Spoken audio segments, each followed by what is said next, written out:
अस्सलाम वालेकुम students, hope you are doing well. जैसा कि आपको मालूम है कि हमारा स्टैंडर्ड कॉस्टिंग का चैप्टर चल रहा था और उसके अंदर हमने इंट्रोडक्शन के साथ साथ कुछ क्वेश्चन भी आपको करके बताए थे।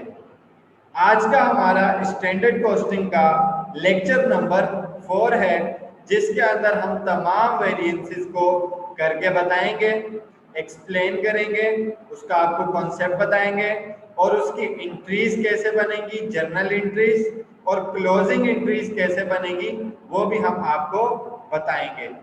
तो वीडियो पूरी देखने से पहले मेरे चैनल को सब्सक्राइब करें ताकि आप आइंदा आने वाली मजीद वीडियोस को भी देख सकें।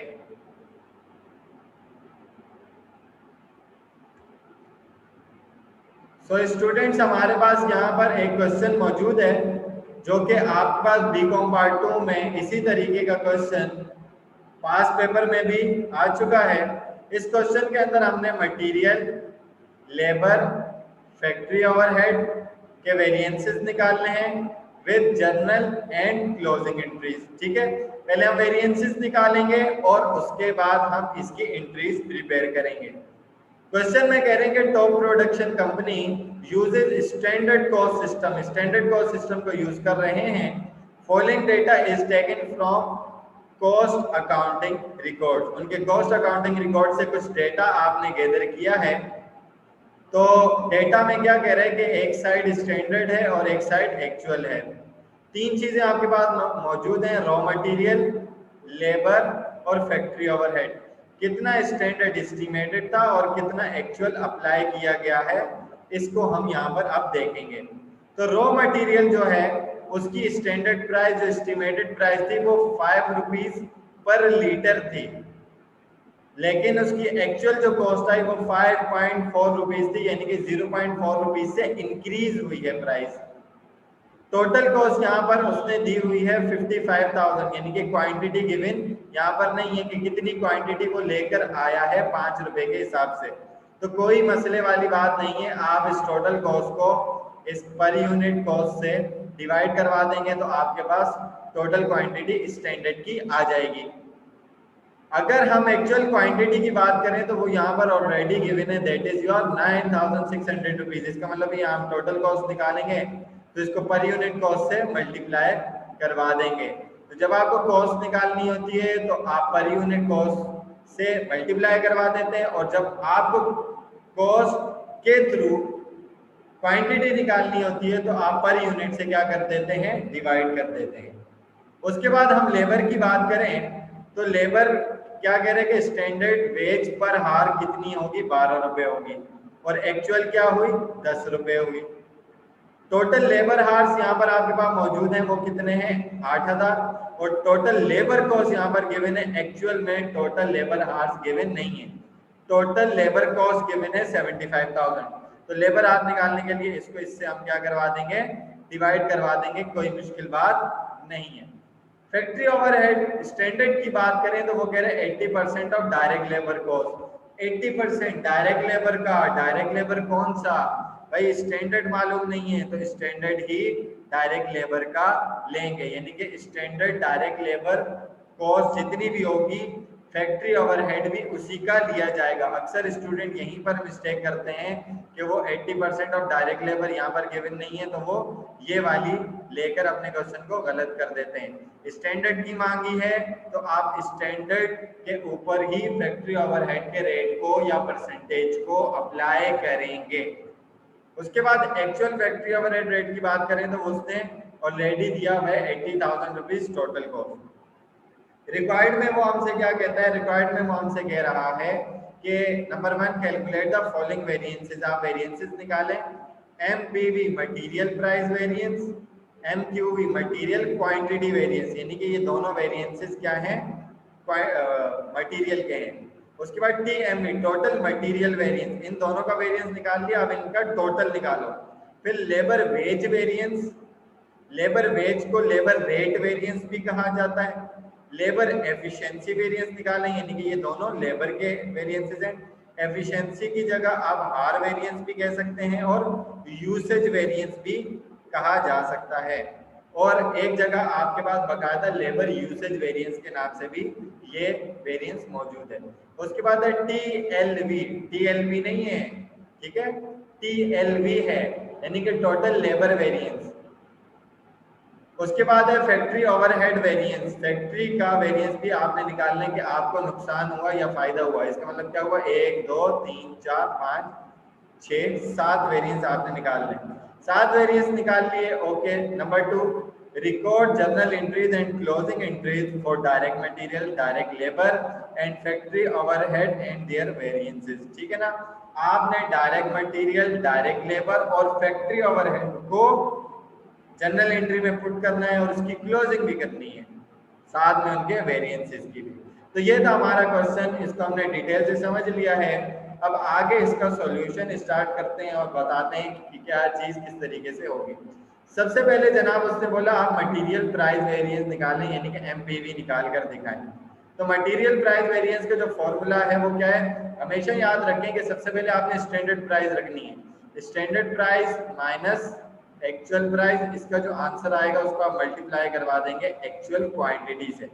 तो मैंने आपको पहले लेक्चर के अंदर बताया था और वाज़े तौर पर बताया था कि यहाँ पर आपके पास फॉर्मूला क्या होता था, standard price multiply by actual quantity, actual price multiply by actual quantity. यानी कि बेसिकली यहाँ पर आप एक्चुअल क्वांटिटी को एक्चुअल प्राइस और स्टैंडर्ड प्राइस से आप रिलेट करते थे, ठीक है, उसका कंपैरिजन करते थे, ताकि आपको पता चल जाए कि आपकी जो क्वांटिटी है वो सही प्राइसेस में आई है कि नहीं आई, आपको फायदा हुआ है या नुकसान हुआ है।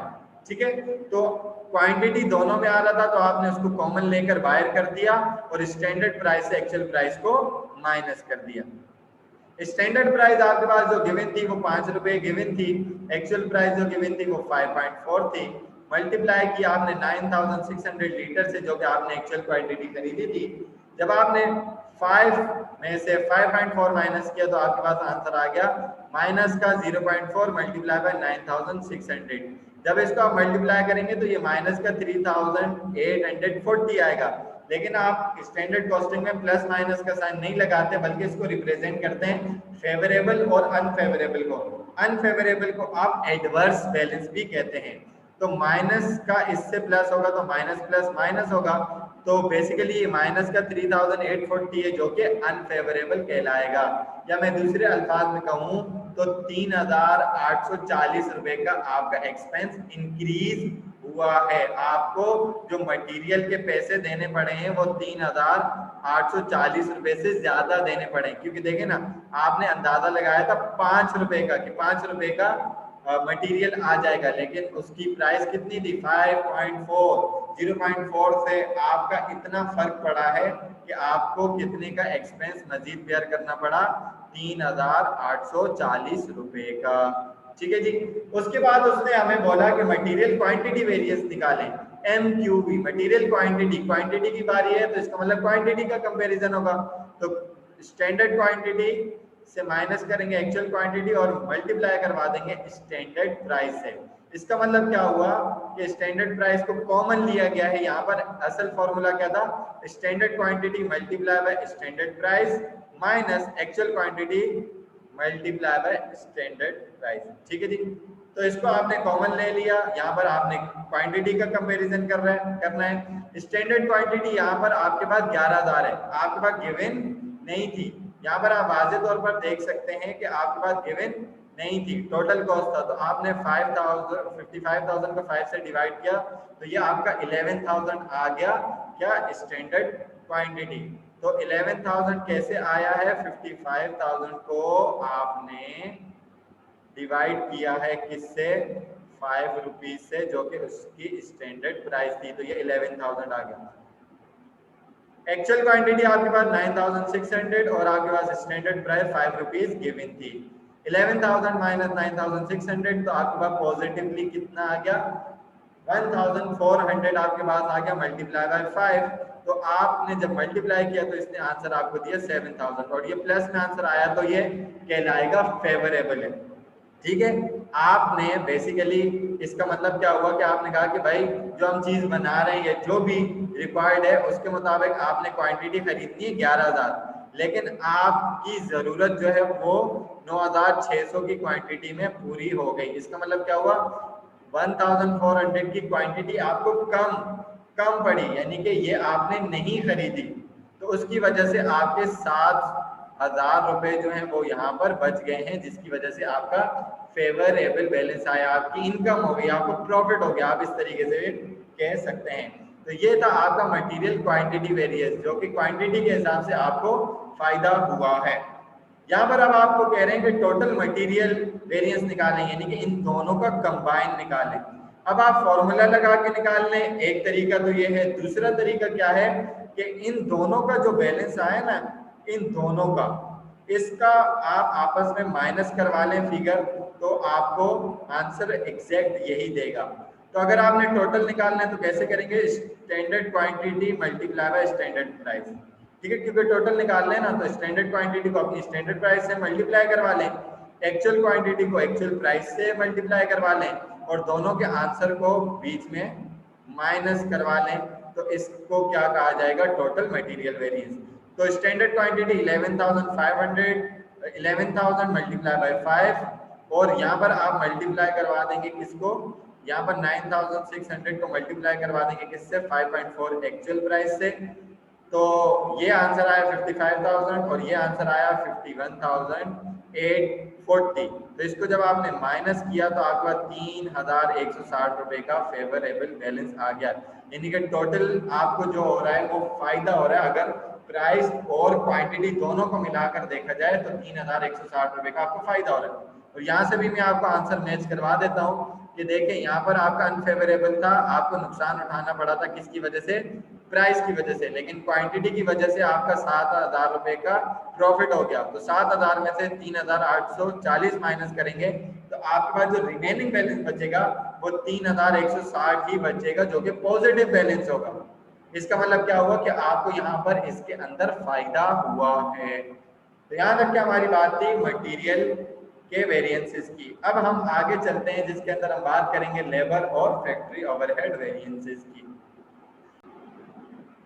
सो स्टूडेंट्स, अब हमारे पास चौथा वेरिएंस है लेबर वेज वेरिएंस, जिसको रेट वेरिएंस भी कहा जाता है। इसका फॉर्मूला कैसे, standard rate minus actual rate multiply by actual hours. इसका मतलब क्या हुआ, यहाँ पर एक्चुअल हार्स को कॉमन लिया गया है, तो यहाँ पर आपने इसके रेट से कंपैरिजन करवाना है, यानी कि जो हमने प्रोडक्ट बनाने के लिए, मटेरियल को प्रोडक्ट में कन्वर्ट करने के लिए जो लेबर लगाई है, उसका रेट हमें फेवरेबल आया है या अनफेवरेबल आया है। तो स्टैंडर्ड रेट आपने जो एस्टिमेट किया था वो 12 रुपए था, लेकिन एक्चुअल में आपकी लेबर 10 रुपए में मान गई, और जो एक्चुअल हार्स उन्होंने लगाए वो कितने लगाए, 7,500 हार्स उसने लगाए। इसका मतलब क्या हुआ कि आपको फायदा होने वाला है। तो जब आपने 12 में से 10 माइनस किया तो 2 रुपए आया, और एक्चुअल हार्स से मल्टीप्लाई किया तो आपका आंसर आया 15,000 रुपए। 15,000 रुपए का फेवरेबल बैलेंस है, यानी कि जो आपने रेट एस्टिमेट किया था वो उससे कम पर लेबर मानी है, और जो एक्चुअल हार्स थे, एक्चुअल हार्स हमने वैसे निकाले नहीं थे, सॉरी एक्चुअल हार्स तो हमारे पास मौजूद थे, स्टैंडर्ड हार्स हमारे पास कितना था वो हमने नहीं निकाला था, वो हम निकालेंगे। तो हमारे पास एक्चुअल जो लगा है वो कितना लगा है, 7,500। तो यहाँ पर हमारे पास 15,000 रुपए का फेवरेबल बैलेंस जो आया माइनस में क्योंकि नहीं आया, पॉजिटिव बैलेंस आया है। तो इसका मतलब क्या हुआ कि हमें यहाँ पर 15,000 रुपए का फायदा हुआ है, क्योंकि लेबर हमारी कम रेट के अंदर हायर हो गई है, और हो सकता है कि हमारे एक्चुअल हार्स भी कम हो। अगर ज्यादा होते तो इसका मतलब होता है कि हमारी ज्यादा कॉस्ट लग रही होती। तो यहाँ पर हमारा लेबर वेज वेरिएंस भी क्या आ चुका है, पॉजिटिव आ चुका है। लेबर एफिशिएंसी वेरिएंस की बात करें, या लेबर यूसेज वेरिएंस की बात करें, या लेबर हार वेरिएंस की बात करें, तो इसका फॉर्मूला क्या होता है, standard hours minus actual hours multiply by standard rate, यानी कि यहाँ पर जो कॉमन लिया गया वो स्टैंडर्ड रेट है। यहाँ पर आपने कंपैरिजन करवाना था किसका, एक्चुअल हार्स का। तो स्टैंडर्ड हार्स आपके पास नहीं थे, तो बताऊं मैं आपको कि किस तरीके से आए। स्टैंडर्ड हार्स स्टैंडर्ड हार्स थे, एक्चुअल हार्स हमारे पास नहीं थी, सॉरी फॉर द मिस्टेक। आपने 75,000 को 10 से डिवाइड किया था, इसी वजह से 7,500 आपके पास क्या आया था, आपके पास एक्चुअल हार्स आए थे। तो स्टैंडर्ड हार्स तो 8,000 आपके पास मौजूद थे। 8,000 आपने एस्टिमेट किया था कि इतने घंटों में काम हो जाएगा, लेकिन आपका काम कितने में हुआ, 7,500 में, तभी तो यहाँ पर आपका बैलेंस क्या आया, पॉजिटिव आया। तो यहाँ पर आप देख लेते हैं 8,000 में से जब आपने माइनस किया 7,500 को, तो आपके पास आंसर क्या आया, 500। एक्चुअल हार्स भी माइनस करवा दिया, उसके बाद स्टैंडर्ड रेट से हम जब मल्टीप्लाई करवाएंगे 12 से, जो यहाँ पर ले लिया हमने, तो 500 को 12 से मल्टीप्लाई करवाएंगे तो आपके पास आंसर आ जाएगा 6000। यानी कि यूसेज के हिसाब से, लेबर हार्स के हिसाब से भी आपको 6,000 रुपए का क्या हुआ है, फायदा हुआ है। यानी कि आपने एस्टिमेट किया था कि आप लगाएंगे 8,000 घंटे, लेकिन आपका काम हो गया 7,500 घंटे में। तो इसका मतलब क्या हुआ कि ये फेवरेबल बैलेंस है, आपको यहाँ पर 6,000 रुपए का फायदा हो गया। 15,000 रुपए का आपको रेट के हिसाब से हुआ है और 6,000 रुपए आपको एफिशिएंसी या यूसेज या लेबर हार्स के हिसाब से हुआ है। उसके बाद अगर हम इसके टोटल की बात करें तो टोटल में फिर मैं आपको मटेरियल वाला ही इशारा दूंगा कि या तो आप इन दोनों का डिफरेंस ले लें या फिर जो इनका टोटल फॉर्मूला होता है उसी को आप कंपेयर करवा लें, तो आपका इसका टोटल लेबर वेरिएंस का आंसर आ जाएगा। 15,000 रुपए में से आपने 6,000 जब माइनस तो नहीं करना यहाँ पर, क्योंकि दोनों माइनस तो नहीं है, पिछले वाले में माइनस करने, तो 15 में फेवरेबल 6 फेवरेबल दोनों को प्लस करवाएंगे तो 21,000 बैलेंस आएगा। ठीक है जी। और अगर हम फॉर्मूला लगाएं तो standard hours multiply by standard rate minus करेंगे actual hours multiply by actual rate से। तो स्टैंडर्ड हार्स आपके कितने थे, 8,000 मल्टीप्लाई करेंगे स्टैंडर्ड रेट 12 से तो ये 96,000 हो गया। और उसके बाद 7,500 को 10 से मल्टीप्लाई करेंगे तो ये 75,000 एक्चुअल ये लेबर कॉस्ट आ जाएगी, जो कि आपके पास गिवन भी थी। तो इसको जब हम माइनस करवाएंगे 96 से तो आपके पास आंसर कितना आ जाएगा, 21,000 रुपीज का। यानी कि टोटल आपको लेबर के ऊपर वेज के हिसाब से भी और एफिशिएंसी यानी कि यूसेज के हिसाब से भी जो प्रॉफिट हुआ है, जो इनकम हुई है, जो फायदा हुआ है वो 21,000 रुपए से हुआ है। उसके बाद लास्ट आपके पास जो है वो फैक्ट्री ओवरहेड वेरिएंस है, जिसका फॉर्मूला क्या है, standard cost of factory overhead minus actual cost of factory overhead. अब आपके पास स्टैंडर्ड कॉस्ट फैक्ट्री ओवरहेड की गिवन नहीं थी, उसने बोला था कि 80% आपने लेने डायरेक्ट लेबर का। अब डायरेक्ट लेबर कौन सा, जो कि स्टैंडर्ड था, स्टैंडर्ड डायरेक्ट लेबर यहाँ पर आप ऊपर निकाल भी चुके हो, डायरेक्ट लेबर का 96,000 का जब आप 80% लेंगे तो आपके पास ये आंसर कितना आ जाएगा, 76,800। एक्चुअल जो कॉस्ट लगी फैक्ट्री ओवरहेड की वो कितनी लगी, 80,000 की लगी। इसका मतलब आपने एस्टिमेट किया था कि भाई 76,800 में आपका काम हो जाएगा, आपके फैक्ट्री ओवरहेड पूरे हो जाएंगे, लेकिन कितना खर्चा हुआ ओवरहेड्स का, 80,000 रुपए का। इसका मतलब क्या हुआ कि माइनस में 3,200 का आंसर आएगा। माइनस हम लिखते नहीं है तो अनफेवरेबल हो गया, यानी कि आपको 3,200 रुपए का नुकसान यहाँ पर उठाना पड़ गया फैक्ट्री ओवरहेड के हिसाब से। तो जनाब ये थे हमारे वेरिएंसेस। अब हम बनाएंगे इसकी एंट्रीज और उसके बाद आपको बताएंगे कि हमने इसको किस तरीके से क्लोज किया। सबसे पहले आप एंट्रीज बनाएंगे लेबर कह रहा हूँ मटेरियल वेरिएंसेस की। तो देखें सबसे पहले आपने वर्क इन प्रोसेस को डेबिट करना है, और वर्क इन प्रोसेस को डेबिट करना है आपने किससे, इस वाली कॉस्ट से। कौन सी वाली कॉस्ट से, स्टैंडर्ड कॉस्ट से।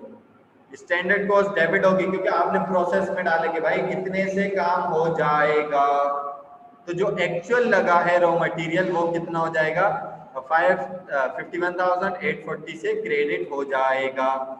और एक स्टैंडर्ड जो था वो कितना था, स्टैंडर्ड था 55,000 का। अब बात करते हैं वेरिएंसेस की। जो आपका मटेरियल प्राइस वेरिएंस था वो लॉस में आया था। लॉस की नेचर क्या होती है, लॉस होता है एक्सपेंस, एक्सपेंस की नेचर क्या, एक्सपेंस जब भी बढ़ता है वो डेबिट होता है। तो आपने मटेरियल प्राइस वेरिएंस को क्या कर दिया, डेबिट कर दिया 3,840 रुपए से। और जो आपका मटेरियल क्वांटिटी वेरिएंस था वो 7,000 रुपए से फेवरेबल था। फेवरेबल मीन इनकम, इनकम की नेचर क्या है, जब भी बढ़ती है क्रेडिट होती है, तो आप इसको क्या कर देंगे, क्रेडिट कर देंगे। तो दोनों साइड के यहाँ पर आपका बैलेंस क्या हो जाएगा, मैच कर जाएगा। 51,840 को आप प्लस करवाएंगे किसमें, 7,000 में, तो 58,840 हो गया। यहाँ पर भी आपका 58,840 का बैलेंस मौजूद हो गया। तो जो भी आपका अनफेवरेबल होगा वो लॉस कंसिडर किया जाएगा और डेबिट साइड पर रिकॉर्ड होगा। और जो फेवरेबल होगा वो इनकम कंसीडर करके क्रेडिट साइड पर रिकॉर्ड किया जाएगा, और जो स्टैंडर्ड है वो वर्क इन प्रोसेस के अंदर डेबिट में रिकॉर्ड किया जाएगा, और एक्चुअल जो है वो क्रेडिट साइड पर रिकॉर्ड किया जाएगा। उसके बाद हम लेबर की बात करें तो लेबर का स्टैंडर्ड जो था, स्टैंडर्ड हार्स 8000 थे, स्टैंडर्ड रेट 12 था, मल्टीप्लाई किया तो आपका टोटल स्टैंडर्ड कॉस्ट 96,000 थी। एक्चुअल जो पेरोल है उसको आप क्रेडिट करते हैं, आप शुरू से पढ़ते हुए आ रहे हैं बेसिक से, तो 75,000 ये आपकी क्या थी, एक्चुअल कॉस्ट ऑफ लेबर थी। और आपके दोनों वेरिएंसेस, लेबर का एफिशिएंसी भी और रेट भी दोनों फेवरेबल थे, आपने पीछे देखा भी। टोटल 21,000 था, 6,000 रुपए से लेबर एफिशिएंसी वेरिएंस और 15,000 रुपए से लेबर रेट वेरिएंस क्रेडिट हुआ है, यानी कि फेवरेबल हुआ है। इनकम हुई है, इनकम बढ़ती है तो क्रेडिट होती है, तो हमने इसको क्रेडिट साइड पर रिकॉर्ड किया। 75 plus 15 is equal to 90 plus 6 is equal to 96,000 rupees से आपने अपने लेबर के वेरिएंसेस को क्या कर दिया है, रिकॉर्ड कर दिया है। उसके बाद हम बात करेंगे फैक्ट्री ओवरहेड की। फैक्ट्री ओवरहेड का जो स्टैंडर्ड रेट था, वो स्टैंडर्ड कॉस्ट थी, वो कितनी थी, 76,800, वो आपने रिकॉर्ड कर दी डेबिट साइड पर। जो एक्चुअल थी वो क्रेडिट हो गई फैक्ट्री ओवरहेड की, दैट इज योर 80,000 रुपीज। इसका मतलब क्या हुआ, 3,000 रुपए का आपको नुकसान हुआ, डेबिट साइड पर कमी आ रही है। तो फैक्ट्री ओवरहेड का जो वेरिएंस है, जो चेंज आया, जो नुकसान हुआ, वो 3,200 रुपए से कहां पर रिकॉर्ड होगा, डेबिट साइड पर रिकॉर्ड होगा। तो ये थी हमारी जर्नल एंट्रीज। अब हम बनाएंगे क्लोजिंग एंट्रीज। क्लोजिंग एंट्रीज बनाने से पहले आपको एक बात मैं यहीं पर समझा दूं, वो बात मैं आपको समझा देता हूं। मैं पहले पेन का आपको कलर चेंज करके बता देता हूं, ताकि आपको समझने में कंफ्यूजन ना हो और आप आसानी से समझ लें।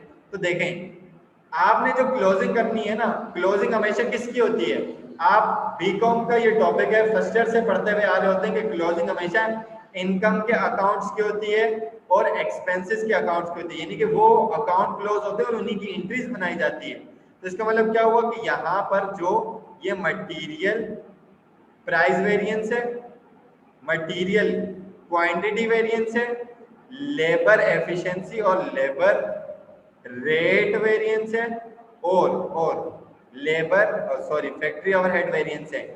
इन पांचों का ही क्लोजिंग एंट्रीज के अंदर रिकॉर्ड मेंटेन किया जाएगा, उसके अलावा किसी चीज को क्लोज नहीं किया जाएगा। एक बात।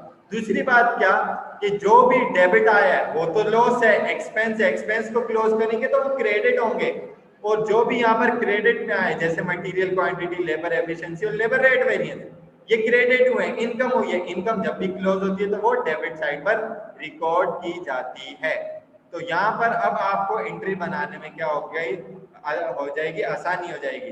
तो यहाँ पर हम एंट्री बनाते हैं। जब हमने एंट्री बनाई तो मैंने आपको पहले ही बता दिया कि मटेरियल क्वांटिटी वेरिएंस क्रेडिट था, तो यहाँ पर हमने कर दिया डेबिट, क्लोज कर रहे हैं। लेबर रेट वेरिएंस भी क्रेडिट हुआ था, क्लोज करने के लिए हमने डेबिट कर दिया। लेबर एफिशिएंसी वेरिएंस भी क्रेडिट हुआ था, उसको हमने क्लोज करने के लिए डेबिट कर दिया। और कॉस्ट ऑफ गुड्स सोल्ड के ऊपर अभी मैं बात नहीं कर रहा। मटेरियल वेरिएंस आपका सबसे पहले डेबिट हुआ था, इसको क्लोज करने के लिए आपने क्रेडिट कर दिया। फैक्ट्री ओवरहेड वेरिएंस आपका डेबिट हुआ था, नुकसान हुआ था, एक्सपेंस था, क्लोज करने के लिए आपने इसको क्रेडिट कर दिया। अब आप यहाँ पर देख सकते हैं कि जो डेबिट साइड है वो क्या है, ज्यादा है। 7,000 प्लस 15,000 प्लस 6,000 28,000 हो गए। और अगर हम क्रेडिट साइड वेरिएंसेस की बात करें तो ये 3,840 और 3,200, ये टोटल हो रहे हैं 7,040। इसका मतलब क्या हुआ, क्रेडिट साइड कमी, आपकी इनकम ज्यादा है और आपके एक्सपेंसेस कम है।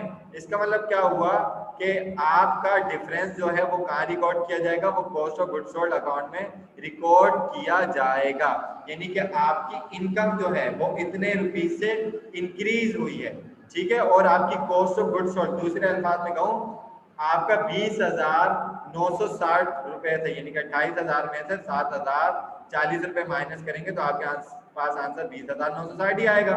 तो इतने रुपीज से आपका एक्सपेंस कम हुआ है, क्लोज हुआ है। तो ये आपका डिफरेंस है। अगर क्रेडिट साइड होती तो एक्सपेंस आपका इंक्रीज होता, कॉस्ट ऑफ गुड्स सोल्ड को यानी कि डेबिट साइड पर रिकॉर्ड किया जाता। तो फाइनली आप क्या करेंगे, नरेशन लिखेंगे, to close all variances into cost of goods sold account. तो आई होप कि ये आपको लेक्चर समझ में बहुत आसानी से आया होगा। इसके अंदर हमने तमाम वेरिएंसेस की बात की है और इसमें अगर आपको फिर भी किसी चीज की कंफ्यूजन होती है तो आप कमेंट सेक्शन में क्वेश्चन करके पूछ सकते हैं। फेसबुक के मेरे पेज के ऊपर भी आप क्वेश्चन कर सकते हैं। डिस्क्रिप्शन के अंदर व्हाट्सएप नंबर भी मौजूद है, उसके अंदर उस पर भी मैसेज करके आप अपनी क्वेरीज को डिस्कस कर सकते हैं।